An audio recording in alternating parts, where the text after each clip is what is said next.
देखने को मिल रही है। कांग्रेस महासचिव प्रियंका गांधी की छत्तीसगढ़ में चुनावी सभाओं पर भाजपा के प्रदेश अध्यक्ष किरण सिंहदेव ने निशाना साधा। उन्होंने कहा कि प्रियंका गांधी की सभाओं का जनता पर कोई असर नहीं होगा, क्योंकि जनता पर पीएम मोदी की गरीब कल्याण योजना का प्रभाव है। इसके अलावा कांग्रेस पर तंज कसते हुए किरण सिंहदेव ने कहा कि कांग्रेस के झूठ का नकाब जनता के सामने उतर गया है। 5 साल कांग्रेस सरकार ने योजनाओं को रोकने का काम किया है। मुझे आश्चर्य होता है, कांग्रेस खुद कहती है और खुद सुनती है। कांग्रेस के कहने और सुनने का मामला समाप्त हो चुका है, न सिर्फ छत्तीसगढ़ से बल्कि पूरे देश से, क्योंकि जब भी वो कहती है वो झूठ कहती है और जनता इस बात को समझ चुकी है।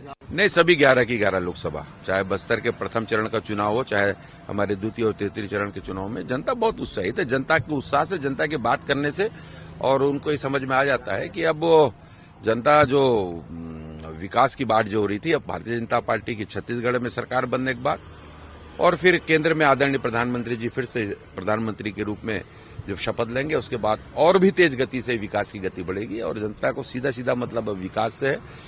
पॉलिटिकल ट्रेड चेंज हो चुका है, लोग काम को देखते हैं।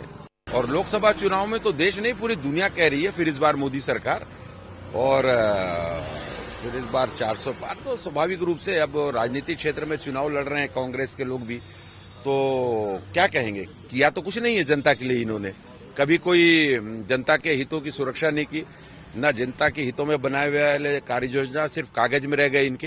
तो किसी प्रकार का विषय नहीं, जनता के प्रति अब